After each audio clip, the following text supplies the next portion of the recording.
आता मध्यंतरामध्ये एक सूचना करायची होती. आपल्याकडे साताऱ्यामध्ये कीर्तन शिबिर होते, म्हणजे 7 दिवसांचं कीर्तन प्रशिक्षण शिबिर आपल्याकडे होते. तर हे निवासी शिबिर असणार आहे. याच्यामध्ये कोणाला कीर्तन शिकायचं असेल, कोणाला गाणं शिकायचं असेल तर ते या 7 दिवसांमध्ये शिकवणार आहेत. तर आपल्या सुपनेकर हॉल, साताऱ्यामध्ये सुपनेकर हॉलमध्ये हे शिबिर होणार आहे. 18 मे ते 25 मे या दरम्यान हे शिबिर पार पडणार आहे. तर जर कुणाला असं वाटत असेल की आपल्याला थोडंफार गाणं येतं किंवा कीर्तन शिकायची इच्छा आहे तर त्यांनी याचा लाभ नक्की घ्यावा, याचा प्रवेश नक्की घ्यावा. आणि याबद्दल आणि कोणाला माहिती हवी असेल तर मला नंतर येऊन भेटलात तरी चालेल. तर शिबिर आहे, त्यामुळे याचा लाभ घ्या. असं शिबिर आपल्या साताऱ्यामध्ये सज्जनगडावरती होतं, पण आपल्या जवळपास असं शिबिर झालेलं नाहीये. त्यामुळे हे आपल्यासाठी फार चांगली संधी आहे असं मी म्हणेन की आपल्याला हे कीर्तन शिबिर आपल्याला आणि अगदी शुल्क दरांमध्ये, अगदी माफक दर आहे, त्याच्यामुळे याच्यात प्रवेश घ्या असं मी सांगेन. आणि कीर्तनाच्या प्रथेप्रमाणे थोडा वेळ भजन करूया. माझ्या मागं सगळ्यांनी म्हणायचं, सगळ्यांनी छान ताट बसा, सगळ्यांनी छान ताट बसा. आपल्याला भगवंताचं नाम घ्यायचंय तर असं कंटाळून कसं चालेल. आज रामनवमी आहे, सगळ्यांचे चेहरे असे प्रसन्न पाहिजे, असं हसू पाहिजे छान चेहऱ्यावरती. भगवंताचं नाम घेतलं काय काय चाललंय काय कळत तसं नको. छान हसायचं, मस्त नाम घ्यायचं, हाताने टाळी वाजवायची, छान गजर करायचा. आता माझ्या मागे म्हणा, रघुपती राघव राजा राम पतित पावन संसार.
आणि आपला जो प्रभू श्री रामचंद्रांचा जन्मकाळ आहे त्याची योग्य वेळ आहे 12:39. त्यामुळे अजिबात कुणी आता घड्याळ बघायचं नाही की आता किती काय कधी संपणार, 12 वाजले, 12:15 वाजले, 12:30. अजिबात घड्याळ बघायचं नाही. 12:39 बरोबर कीर्तन आपलं संपणार आहे. एक किस्सा सांगायचा आहे तुम्हाला, आमच्या गुरुजींनी सांगितला होता. तर एक कीर्तनकार होते आणि त्यांचं कीर्तन राम जन्माचं, रामनवमीचं कीर्तन होतं. आणि त्यांचं कीर्तन सुरू झालं. छान 11 वाजले, 11:30 वाजले, 12 वाजले, 12:15 वाजले, 12:35 झाले. जन्म कधीचा? 12:39. 12:35 झाले तरी श्रावण बाळ पण मरण हो, श्रावण बाळ पण मरण. मग तिथले कार्यकर्ते आले आणि बुवांना हळूच कानात सांगितलं, बुवा एक काम करा, तुम्ही जन्म काळ उरकून घ्या, मग बाकीचं सगळं सांगत बसा. जय जय रघुवीर समर्थ. त्यामुळे आपला प्रभू श्री रामचंद्रांचा जन्मकाळ हा बरोबर 12:39 होणार. त्यामुळे कधी होणार, काय होणार, घड्याळ किती वाजले, 12:30 वाजले, 12:35 झाले, अजिबात कुणी बघायचं नाही. छान तुम्ही कीर्तन ऐका, मस्त कीर्तनाचा आनंद घ्या.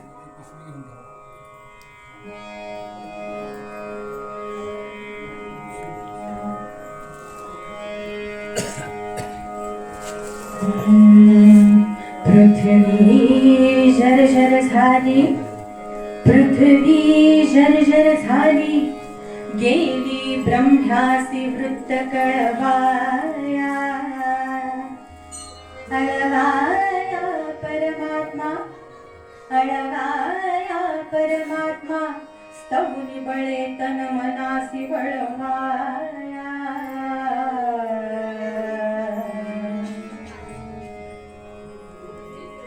लोक आपला धर्म विसरू लागले. अधर्माने वागण्यातच त्यांना आनंद वाटू लागला. सज्जनाला कोणी आश्रय देईना, सत्याचा वादी कोणी उरला नाही. सज्जनांची यज्ञ कर्मे बंद पडू लागली आणि या सर्व कारणांमुळे पृथ्वीची अगदी दयनीय अवस्था झाली. तिला दुर्जनांचा भार असह्य झाला. रावण व रावणासारख्या अनेक राक्षसांच्या भाराने पृथ्वी पीडित झाली व तिने घोर उद्धारण केले व ती प्रथमतः ब्रह्मदेवांकडे गेली. ब्रह्मदेवांना तिने आपलं सारं संकट कथन केलं. त्यावर ब्रह्मदेव म्हणाले, या संकटातून आपल्याला फक्त भगवान विष्णूच वाचवू शकतात. आणि त्यानंतर ब्रह्मदेवांनी आणि पृथ्वी मातेने क्षीरसागराच्या तीरावर जाऊन भगवान विष्णूंचे स्तवन केले.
हा रावण अतिशय दुर्मद झाला आहे.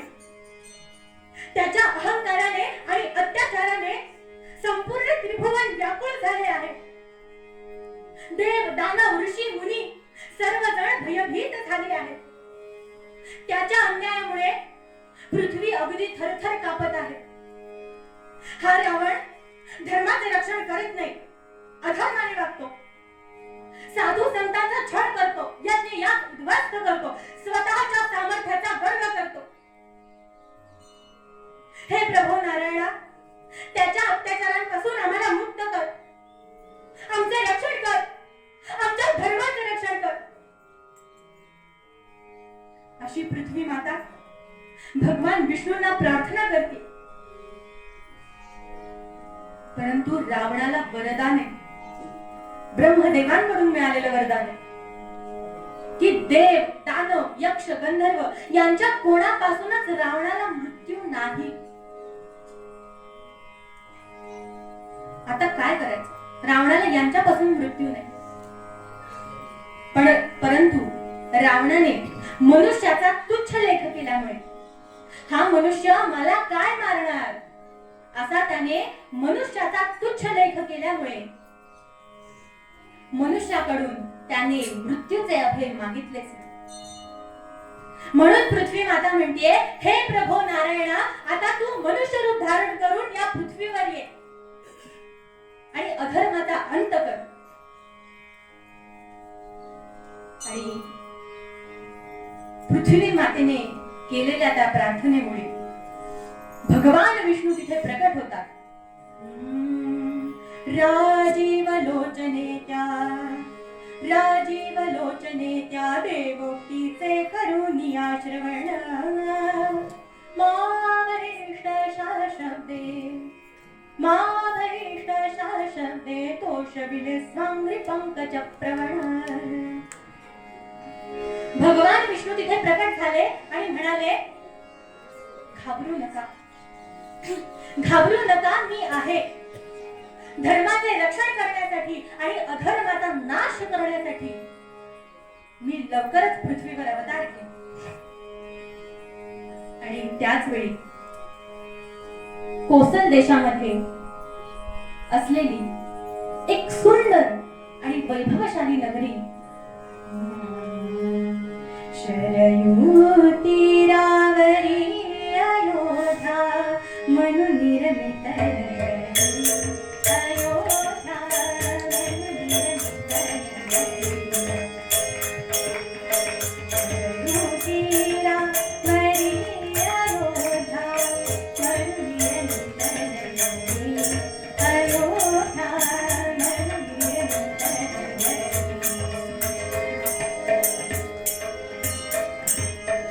त्या नगरीच्या विशालतेवर मोठ्या राहिल्या वास्तू सुंदर.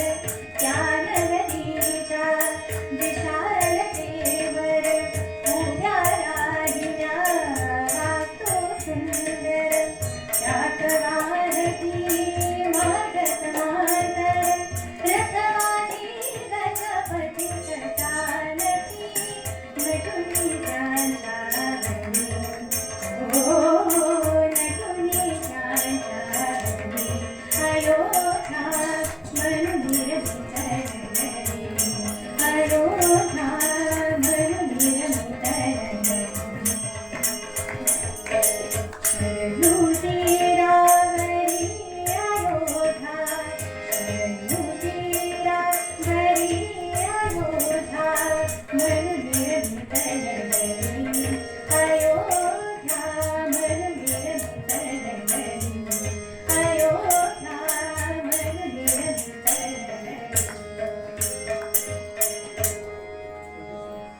शरयू तीरावरी अयोध्या म्हणून निर्मित नगरी. हे आता मी जे हे पद म्हटलं तर हे गीत रामायणातील आहे. गीत रामायण. कोणी जर इथं गीत रामायण ऐकलं नसेल ना तर आवर्जून ऐका. मी सुचवेन गीत रामायण ऐका. सुधीर फडक्यांचं संगीत आहे आणि गाणी जी लिहिली आहेत ती म्हणजे गदी माडगुळकरांनी लिहिली आहेत. गाणी अत्यंत उत्तम लिहिलेली आहे आणि संगीत तर छान आहे, त्यात वादच नाही. पण जी गाणी लिहिली आहेत ना ती स्वतः आवर्जून वाचण्यासारखी गाणी आहेत बरं का. प्रत्येक प्रसंगावर अनुरूप असं गाणं त्यांनी लिहिलेलं आहे. वाक्य ना वाक्य वाचण्यासारखी आहे. आणि गदिमांचं काय सांगावं, अत्यंत हुशार आणि प्रचंड प्रगल्भ व्यक्तिमत्व म्हणजे गदिमान. त्यांचा आता जर ओघाओघाच विषय निघालाच आहे तर त्यांचा एक छोटासा किस्सा सांगते. ते एकदा एका लग्नात गेले होते. गदी माडगुळकर एका लग्नात गेले होते आणि तिथे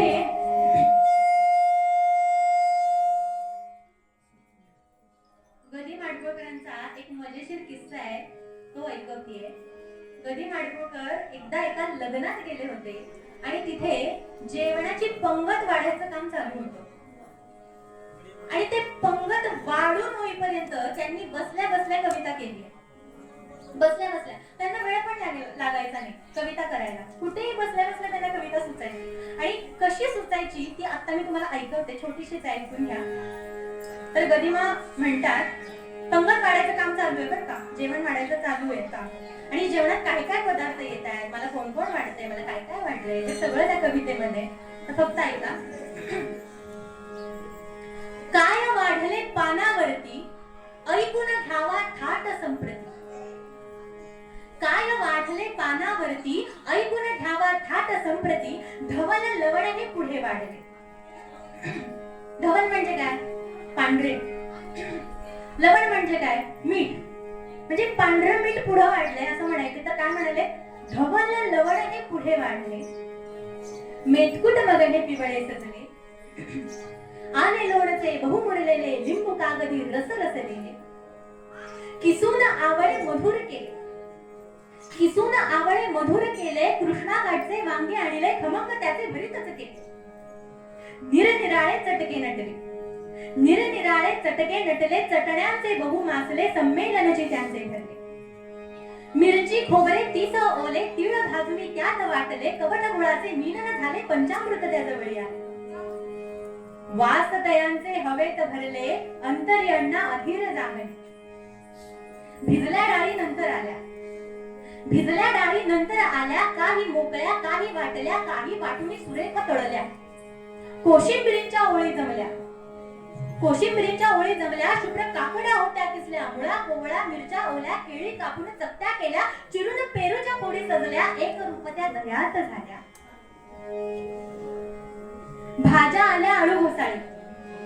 भाज्या आल्या आळू घोसाळी. रान कारली, वांगी काळी, सुरण तोंडली आणि पडवळी, चुका चाकवत, मेथी कवळी, चंदन बटवा, भेंडी कोवळी, फणस कोवळा, हिरवी केळी, काजू गराची गोडी निराळी आणि रताळी किती प्रकारे वेगवेगळे.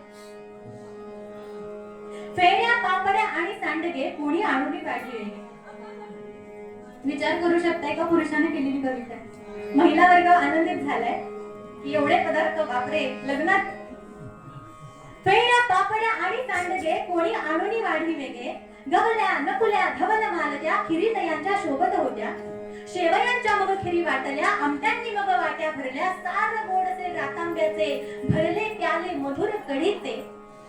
आणि कणीदार बहु तूप सुगंधी, कणीदार बहु तूप सुगंधी, भात वाढण्या थोडा अवधी. ही गदी माडगुळकरांनी केलेली कविता आहे.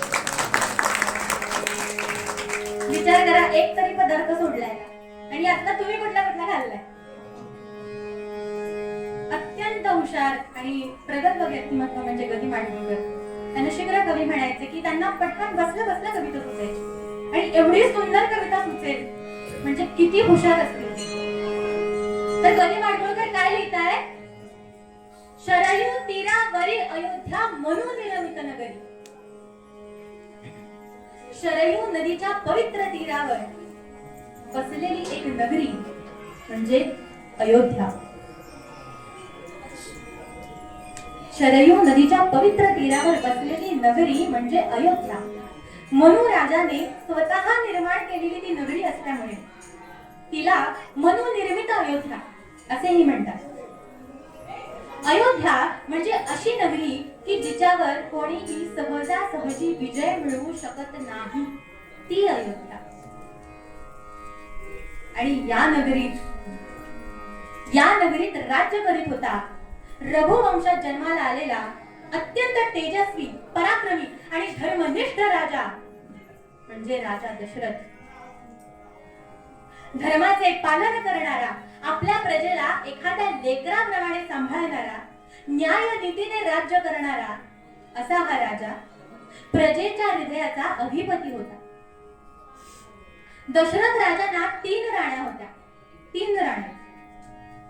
थोरलीचं नाव कौसल्या, मधलीचं नाव सुमित्रा आणि धाकटीचं नाव कैकेयी.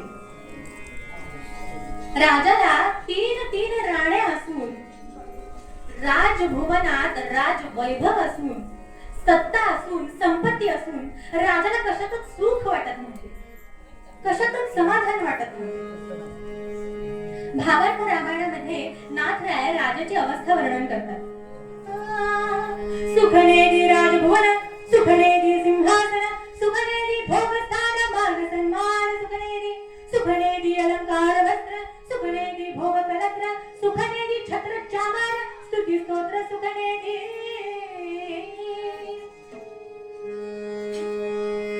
राजाला कशातच सुख वाटेना, ना राजभुवनात, ना सत्तेत, ना अलंकार वस्त्र, कशातच सुख वाटेना. आणि कारणही तसंच होतं म्हणा. कारण राजाला अपत्य नव्हतं. 3 राण्या असून देखील, विवाहाला एवढे वर्ष झालेले असून देखील एकही मुलबाळ नव्हतं. मग माझ्या नंतर या अयोध्येचे कसे होणार, रघुवंशाला वारस कसा मिळणार, या गोष्टीची काळजी राजाला सतत सतावायची, सतत चिंतेत असायचा. आणि एकदा अशाच विषण्ण अवस्थेमध्ये राजा झोपलेले असताना दशरथ राजांना एक स्वप्न पडतं. मध्यरात्रीची वेळ आहे, सोसाट्याचा वारा सुटलाय आणि त्यावेळी दशरथ राजा स्वप्न पाहतात. काय पाहतात? दशरथ राजे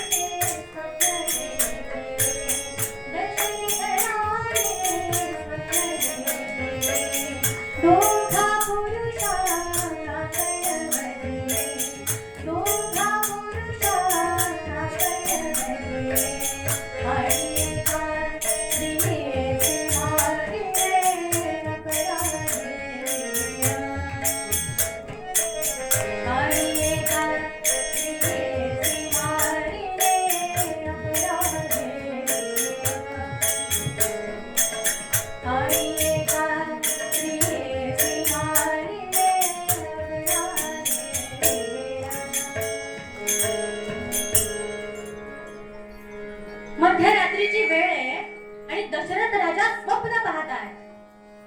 काय स्वप्न पाहत आहे? दशरथ राजा स्वप्न देखिले, दोघा पुरुषा आपण वधिले आणि एका स्त्रीसी मारिले अपराधेविण. दशरथ राजा स्वप्न पाहतात की मी 2 पुरुषांचा वध केलेला आहे आणि एका स्त्रीला देखील मी मारलेलं आहे आणि त्यांचा काहीही अपराध नसताना मारलेले. आणि हे असं स्वप्न बघून राजा झोपेतून खडबडून जागे होता. अरे काय पाहिलं मी? अरे काय पाहिलं? काय विचित्र स्वप्न पडलं आणि हे स्वप्न मला का पडावं याची राजा काळजी करतोय. मी काय करू? मला हे स्वप्न का पडलं? मला याचं उत्तर कोणाकडे मिळेल? तर तेवढ्यातच कोण आहे रे तिकडे? ताबडतोब इकडे या अशी दशरथ राजांनी द्वारपालाला हाक मारली. द्वारपाल त्वरित आला, वंदन केलं. आज्ञा करा महाराज. त्यावर दशरथ राजा द्वारपालाला म्हणताय, मी फार चिंताग्रस्त आहे रे, काळजीने अगदी व्याकुळ झालो. एक काम करतोस का? आपले जे कुलगुरू आहेत वसिष्ठ ऋषी, त्यांना निरोप पाठवून बोलावून आणतोस का? आज्ञा मिळाल्याबरोबर द्वारपाल त्वरित निघाला व वसिष्ठ ऋषींच्या आश्रमात गेला. वसिष्ठ ऋषींना निरोप दिला की दशरथ राजांनी आपलं स्मरण केलेलं आहे आणि मध्यरात्री स्मरण केले म्हटल्याबरोबर वसिष्ठ ऋषींना वाटलं कोणती तरी नक्कीच गंभीर बाब असणार, म्हणून दशरथ राजांनी एवढ्या रात्री स्मरण केले. त्यामुळे वसिष्ठ ऋषी राजवाड्याला यायला ताबडतोब निघतात. दशरथ राजांना भेटतात. दशरथ राजांना भेटल्यानंतर दशरथ राजा आपली अवस्था वसिष्ठ ऋषींना सांगू लागतो, गुरुजी, मला रात्री एक स्वप्न पडलं आणि त्या स्वप्नात मी असं पाहिलं की मी 2 पुरुषांचा वध केलेला आहे आणि एका स्त्रीला देखील मी मारलेलं आहे आणि त्यांचा काहीही अपराध नसताना मारलेले. मग मला हे असं स्वप्न का पडावं? माझ्यासारखा न्यायनिष्ठ राजा, धर्मनिष्ठ राजा, जो आपल्या प्रजेचा एखाद्या लेकराप्रमाणे सांभाळ करतो, अशा राजाला असं स्वप्न का पडावं? त्यावर वसिष्ठ ऋषी म्हणतात, राजा, हे एक विचित्र स्वप्न आहे. याची शांती करून दोष दूर करता येईल. त्यासाठी तुम्ही एक काम करा, तुम्ही वनात जा आणि 3 श्वापदांचा वध करून घेऊन या. काय सांगितलंय वसिष्ठांनी? वनात जा आणि 3 श्वापदांचा वध करून घेऊन या. गुरुजींची आज्ञा मिळाल्याप्रमाणे दशरथ राजा वनात जायला निघाले. घोड्यावर बसले आणि भरदार वेगाने घोडा निघाला. भरदार वेगाने, भरदार कसा? भरदार वेगाने घोडा निघाला. कसा? घोडा भरदार वेगाने निघाला आणि दशरथ राजा वनात जाऊन थांबले आणि श्वापद शोधू लागले. इकडं तिकडं जनावर शोधू लागले शिकारीसाठी. संध्याकाळची वेळ आणि सहसा हिंस्र श्वापद ही संध्याकाळची बाहेर पडतात. म्हणून एक झाडावरती चढले आणि वरती झाडावरती बसून शिकारीची वाट पाहत थांबले. धनुष्याला बाण लावलेलाच होता. जरा काही आवाज झाला की बाण सोडायचा, एवढंच लक्षात. शेजारीच एक तळ होतं. आता या तळ्याचं पाणी पिण्यासाठी रात्रीची जनावरे येतील आणि मग मला शिकार मिळेल या हेतूनं झाडावरती वाट पाहत थांबले. आणि तेवढ्यातच पाण्याचा आवाज झाला. आणि दशरथ राजांनी कोणते तरी जनावर आहे असे समजून त्या आवाजाच्या दिशेने बाण सोडला आणि तेवढ्यातच असा एका मनुष्याचा आवाज झाला. काय? मनुष्याचा आवाज झाला? अरे हे काय झालं माझ्याकडून? एका मनुष्याला बाण लागला?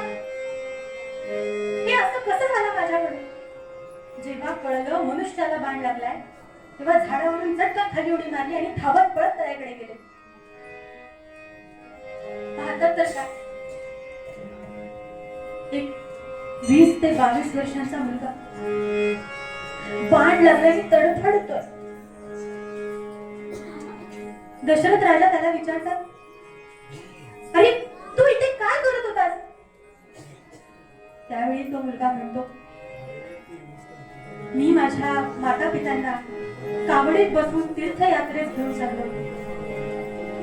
प्रवासात माझ्या माता पित्यांना तहान लागली, पाण्याने अगदी व्याकुळ झाले. त्यामुळे त्यांना पाणी घेऊन जाण्यासाठी मी इथे आलो. माझे माता पिता अंध आहेत आणि अपंग देखील आहे. त्यांना इथे तळ्यापाशी येणं शक्य नाही, म्हणून त्यांना पाणी घेऊन जाण्यासाठी मी इथे आलो. त्यावर दशरथ राजा विचारतात, अरे पण तुझं नाव काय? त्यावेळी तो मुलगा म्हणतो, माझं नाव श्रावण. इथे जवळच माझे आई वडील कावडीत बसले. मला तर आता बाण लागलाय, मी काय आता जगू शकत नाही. माझी एक विनंती आहे तुम्हाला, माझ्या आई वडिलांना तेवढं पाणी द्यावं. माझे आई वडील पाण्याने अगदी व्याकुळ झाले. मला त्यांना पाणी देता येत नाहीये. त्यांना कृपया करून आपण पाणी पाजावं.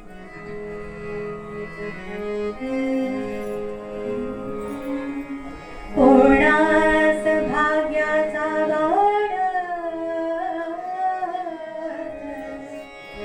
करीत आला नामस्मरण,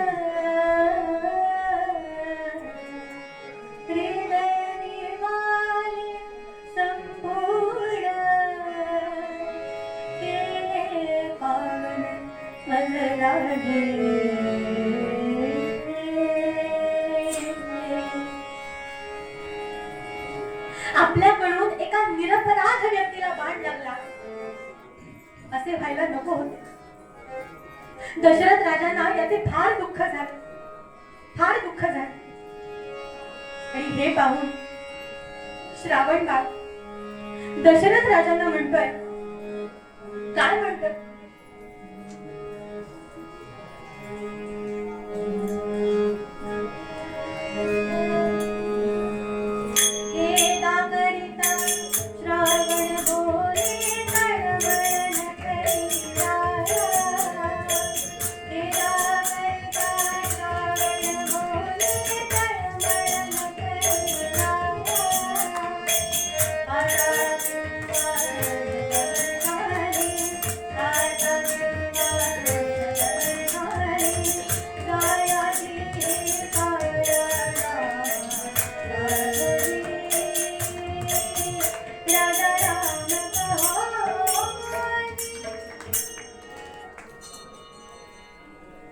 श्रावण बाळ दशरथ राजांना म्हणतोय, राजा तुम्ही वाईट वाटून घेऊ नका बरे का, खेद करून घेऊ नका.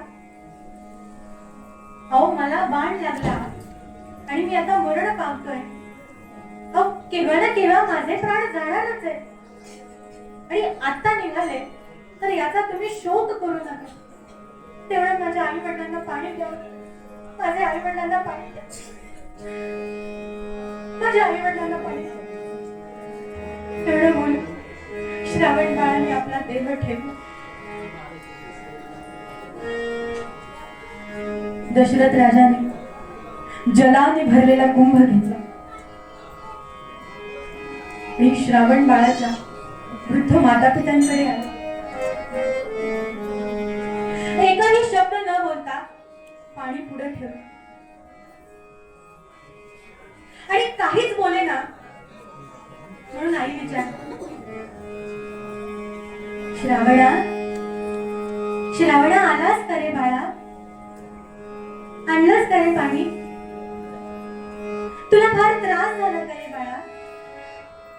श्रावणा, अरे बोलत का नाहीस? अरे नाही मिळालंय का पाणी तुला? श्रावणा, अरे बोल ना काहीतरी. श्रावणा काय ग बोलसे, उदक मागितले एवढे निशे, बाज म्हणून मोकलासी, शिडलासी आडसा.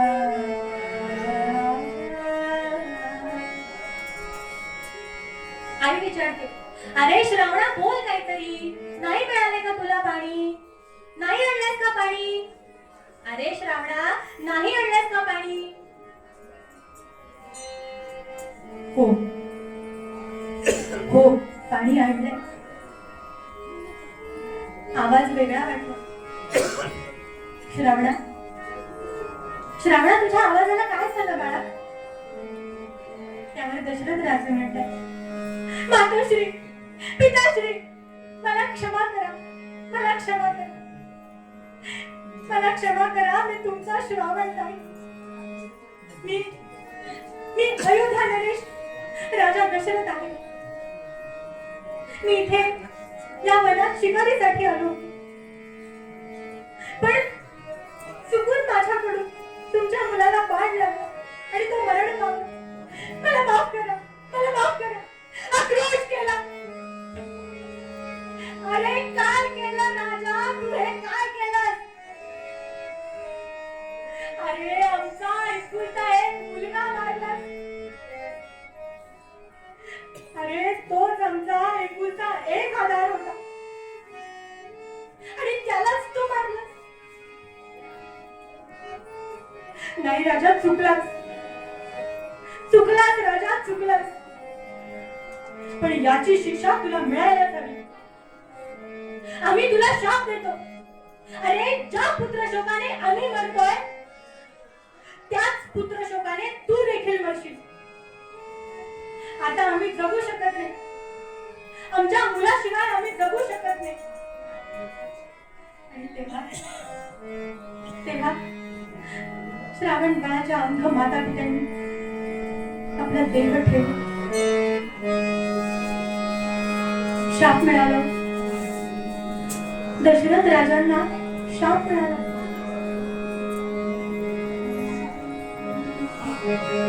प्राणात काली मग शापित त्या नरेशा, तू पुत्र पुत्र करुणी मरशी नरेशा.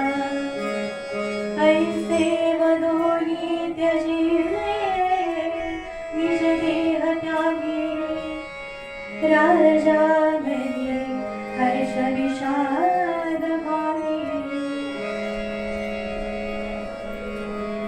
श्रावण बाळाच्या अंध माता पित्यांकडून दशरथ राजांना शाप दिला गेला. या शापाचा दशरथ राजांच्या मनावर फार मोठा आघात झाला. फार मोठा, फार दुःख झालं. ते काय घडून बसले, फार दुःख झालं. पण या दुःखातही राजाच्या मनात एक वेगळाच विचार समजून मला जर पुत्राच्या शोकाने मरण येणार असेल, याचा अर्थ मला पुत्र प्राप्ती होणार आहे. आणि हा विचार दशरथ राजाच्या मनात येऊन दशरथ राजांना आनंद झाला. दशरथ राजांना आनंद झाला. इतके वर्ष विवाहाला होऊन देखील एकही मुलगा, एकही लेकरू नव्हतं, एकही अपत्य नव्हतं.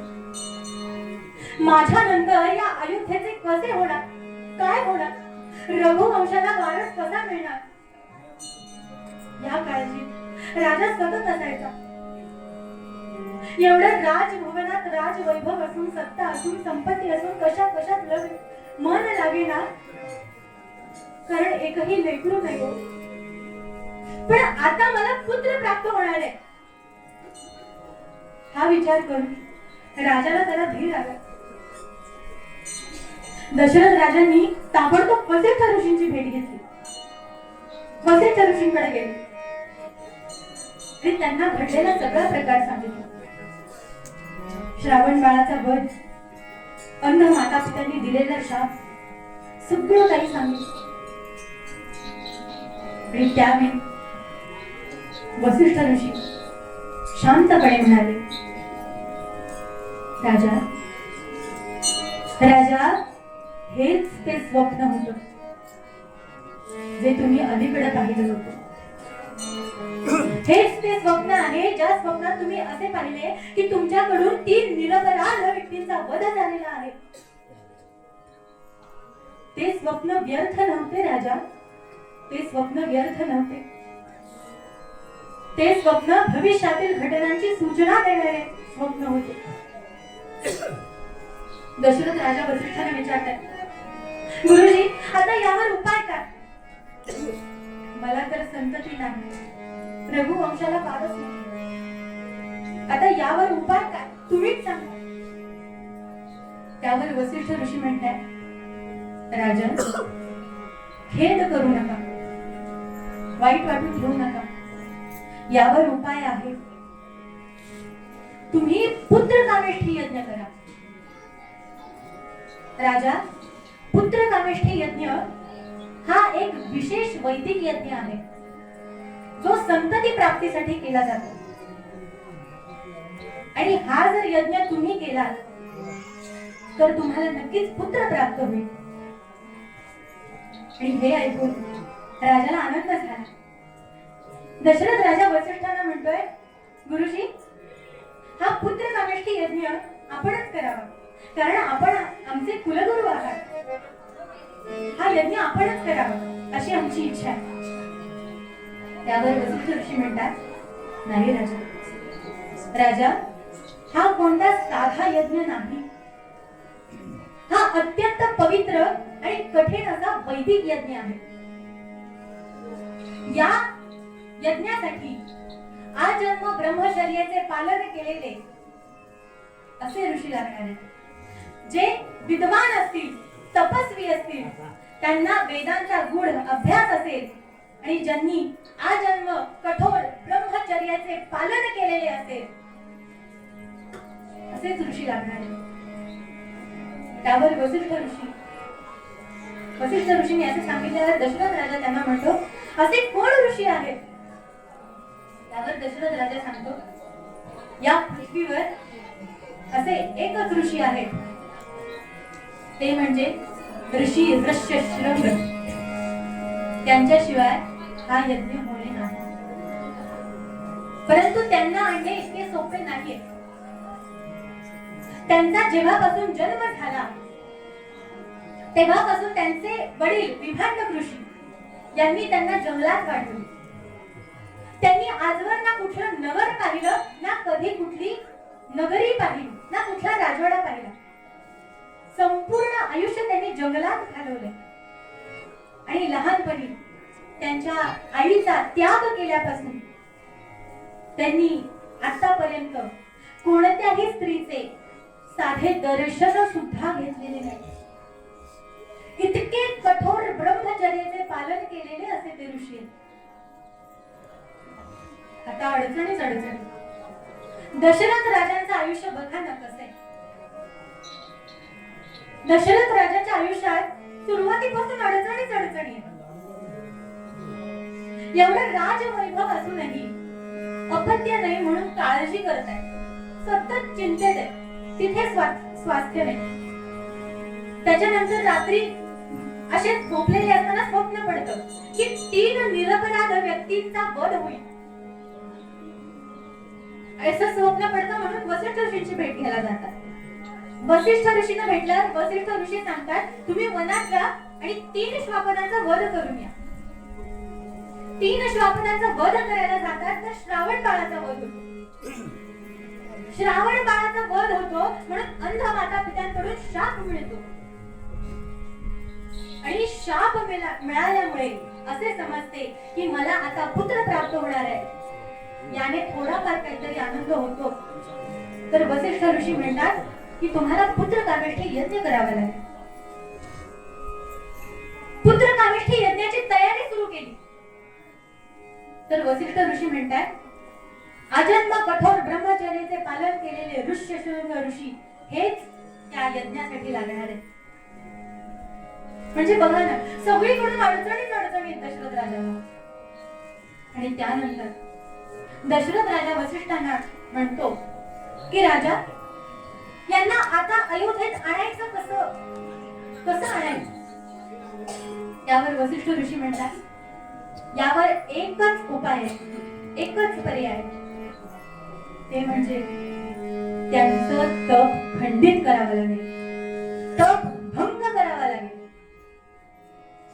आणि तप भंग करण्यासाठी आपण पूर्व परंपरागत जे ऐकत आलेलो आहोत, आपण म्हणू शकतो जे त्यांचं पेटेंट आहे, असं म्हणजे कोण? स्वर्गातील अप्सरा. त्यांना पाचारण करावं लागेल, त्यांच्याशिवाय हे कार्य कोणीही करू शकत नाही. आणि त्यामुळे स्वर्गातील सर्व अप्सरांना पाचारण करण्यात आलं. जिथे ऋष्यशृंग ऋषी वनात तपश्चर्याला बसलेले होते, तिथे अचानक संगीताचे स्वर घुमू लागले. त्या अप्सरा नृत्य करू लागल्या. ऋष्यशृंग ऋषी आयुष्यात कधीही असं संगीत ऐकले नव्हते हो, कधीही असे नृत्य पाहिले नव्हते. आणि त्या अप्सरा नृत्य करतायत, मंत्रमुग्ध करणारं संगीत गातायत. आणि या संगीतामध्ये ऋष्यशृंग ऋषी मंत्रमुग्ध झाले.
फुलं वाटली तरी चालतील सगळं. हो,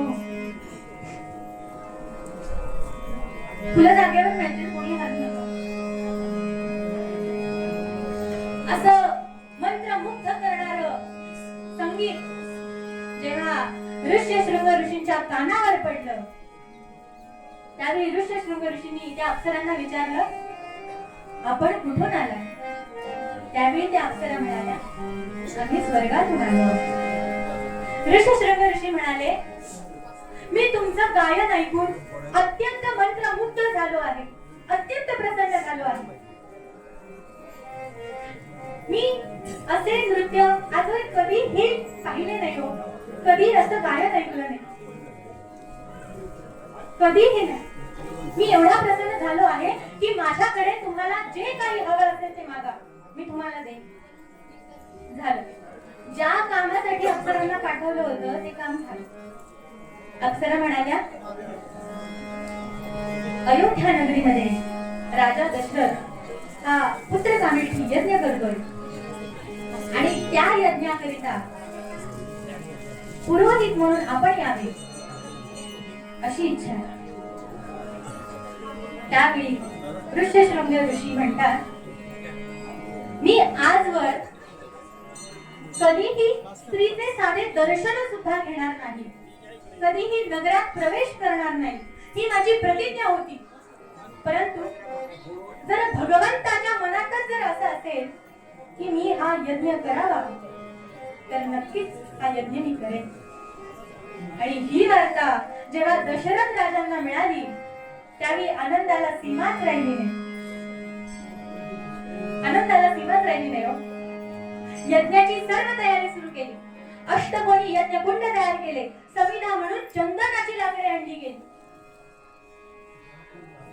एका बाजूला ऋष्यशृंग ऋषी बसले, एका बाजूला दशरथ राजा त्याच्या 3 राण्यांसह बसलाय आणि यज्ञाला सुरुवात झाली.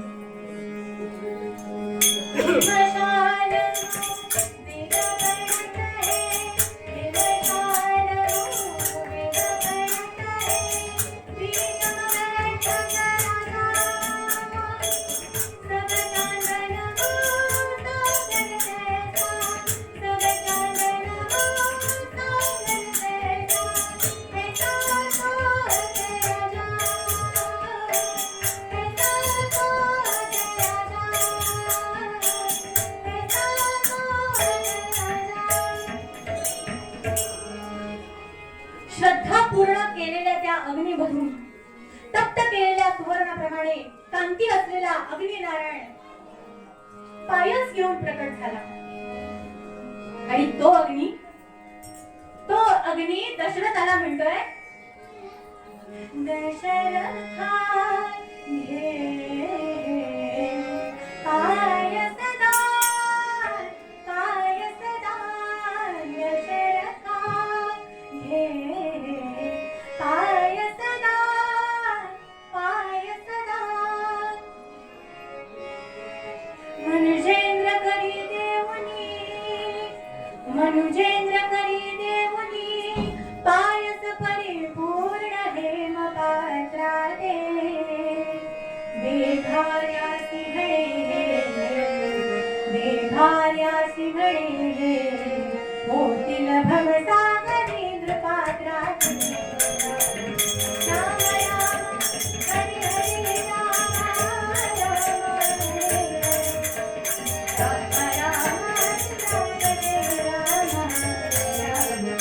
राम राम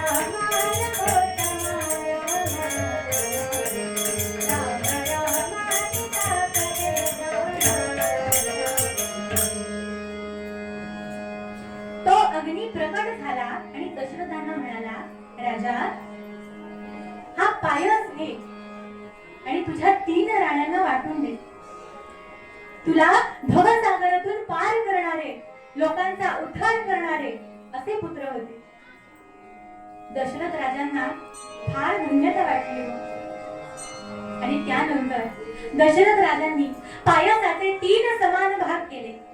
एक भाग कौसल्येला दिला, एक भाग सुमित्रेला दिला आणि एक भाग कैकेयीला दिला.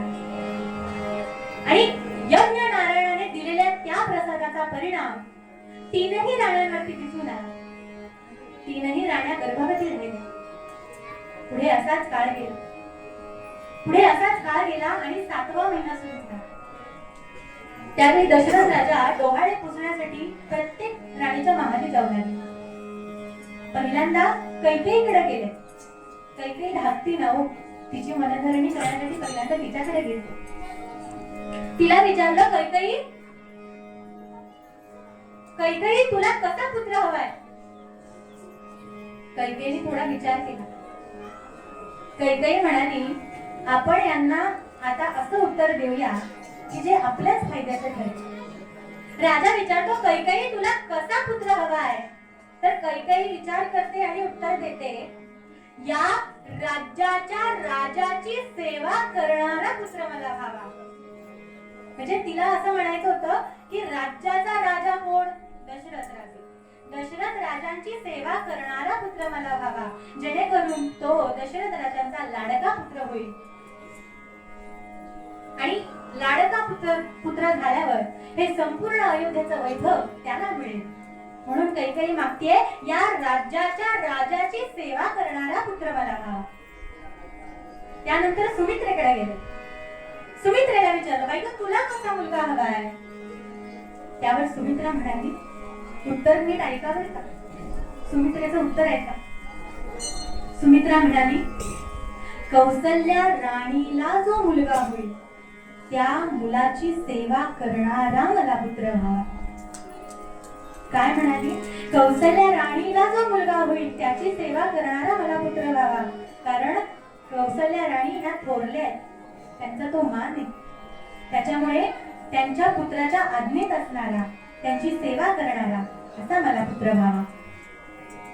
आणि शेवटी कौसल्याकडे गेले आणि कौसल्याला विचारलं, कौसल्या तुला कसा पुत्र हवाय? त्यावर कौसल्या म्हणाली, मला धर्माचे पालन करणारा धर्मनिष्ठ मुलगा हवाय, जो धर्माचे पालन करेल, अधर्माचा नाश करेल आणि रयतेचे रक्षण करेल, असा मला धर्मनिष्ठ मुलगा हवाय.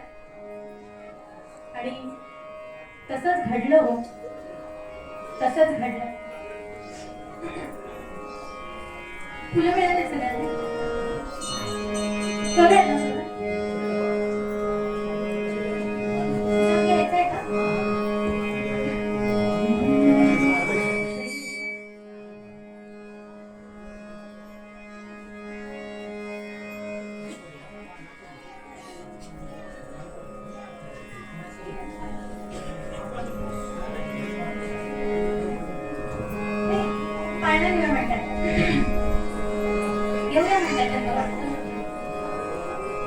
तर तसंच झालं. चैत्र महिना आहे, दुपारचं कडकडीत ऊन आहे,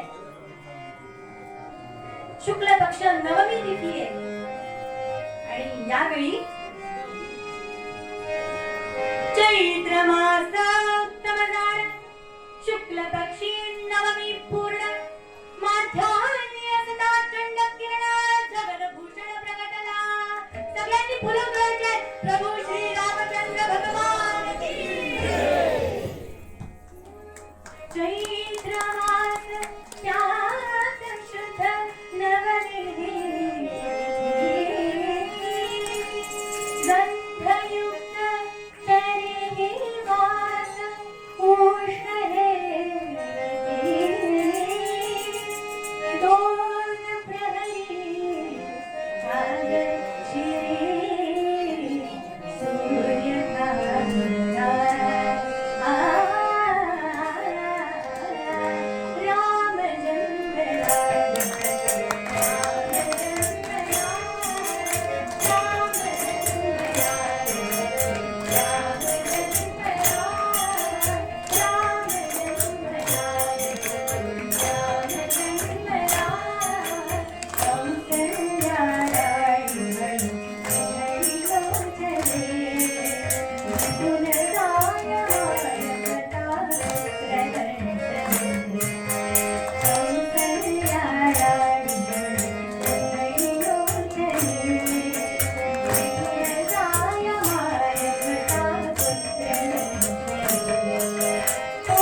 पाण्याची तयारी झाली आहे ना? झाली ना? बाळा जो जो रे, बाळा जो जो रे, कुलभूषणा दशरथा रंग, बाळा जो जो रे, बाळा करून घेती दशरथाचे वंशी पुत्र जन्मला, ऋषिकेशी कौसल्येचा कुक्षी, बाळा जो जो रे, रत्नजडित तारका प्रभुरामोदित जय गौरवे, कुलदीपक त्रिभुवन नायक, बाळा जो जो रे, धनवी कौसल्या सुंदरी जनुनी चारदोरी, पुत्रवैष्णवी सुरवरी करती जय जयकारी, बाळा जो जो रे, ईश्वराकरता प्रभुराया निद्रा कैलास सकला, जगली कुलवंदे करुणिया साठीन आपुली पाया, जो जो रे, देऊन वसिष्ठ सत्वरा सांगे जन्मांतर, राम परब्रह्म साकार सातवा अवतार, बाळा जो जो रे, बाळा जो जो रे.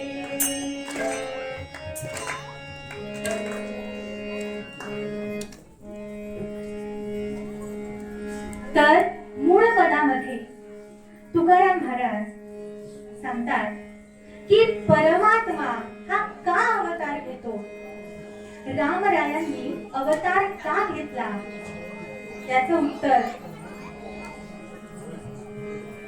परमात्मा हा का अवतार घेतो याचं उत्तर धर्माचे रक्षण करण्यासाठी, दुष्टांचा नाश करण्यासाठी आणि धर्माचे रक्षण करण्यासाठी परमात्मा एक वेळा नाही, दोन वेळा नाही, तर युगानुयुगी अवतार घेत असतो. आणि म्हणूनच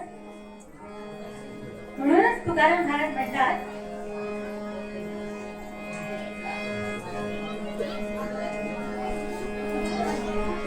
आ